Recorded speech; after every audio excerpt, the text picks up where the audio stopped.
चलिए आज हम लोग पढ़ते हैं ग्रामर का सबसे अच्छा टॉपिक और सबसे छोटा टॉपिक जिसका नाम है डू इम्फैटिक। ध्यान दीजिएगा और समझने की कोशिश कीजिएगा कि डू इम्फैटिक होता क्या है। बहुत ही छोटा सा पार्ट है ग्रामर का और बहुत ही इसको इजी वे में हम समझाने की कोशिश करेंगे।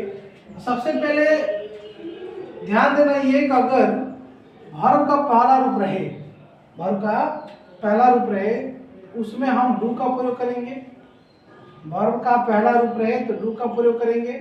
जैसे कि अगर एग्जांपल ले लें हम, आई रीड ए बुक, यहाँ पे देखिए ये आपका वर्ब है, ये आपका सब्जेक्ट है और ये आपका ऑब्जेक्ट है। तो यहाँ पे हमको ये ध्यान देने की जरूरत है कि ये जो वर्ब है किस टर्म में है। तो यहाँ पे वर्ब का पहला रूप है, तो पहला रूप है, अगर इम्फैटिक बनाना हो तो वर्ब का पहला रूप रहेगा तो क्या लगा देंगे, डू। लिखेंगे I do read a book, ठीक है। उसी तरह से अगर वर्ब का दूसरा रूप दिया रहे, वर्ब का दूसरा रूप दिया रहे उसमें हम प्रयोग करते हैं किसका, डीड का। और डीड जब लगाएंगे तो उसके आगे जो वर्ब टू है उसको कर देंगे हम वर्ब वन। एग्जाम्पल की अगर बात करें हम, जैसे मान लीजिए कि आई हेल्प्ड यू, यहाँ पे लिखेंगे आई डीड हेल्प यू। अब ध्यान देने वाली बात यहाँ पे ये है, यहाँ पे देखिए ये हेल्प जो है आपका वर्ब का दूसरा रूप है। दूसरा रूप है तो क्या लगा दिया हम, डीड।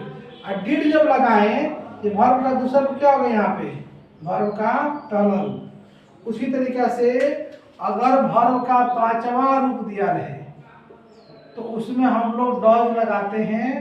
और डॉज जब लगाएंगे तो वर्ब का पांचवा रूप को कर देंगे हम लोग वर्ब का पहला रूप। Example, Sita goes to market, Sita goes to market. क्या लिखेंगे, Sita does goes to market, नहीं गो टू मार्केट।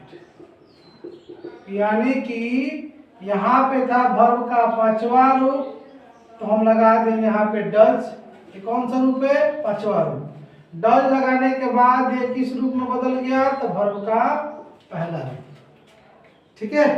उसके बाद एक दो और एग्जाम्पल समझते हैं। जैसे मान लीजिए कि हम दे दें Sita reads a book, Sita reads a book.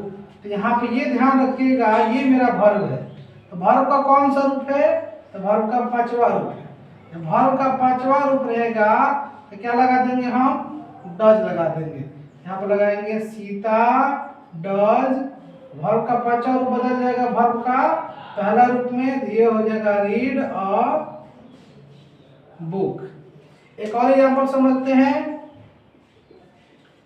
You by a car. ये ध्यान दीजिए कि बाई क्या है, वर्ब का पहला रूप है, तो पहला रूप है तो लगेगा you do by a car. चलिए नेक्स्ट अगले वीडियो में देखते हैं, तब तक के लिए धन्यवाद। जय हिंद, जय भारत।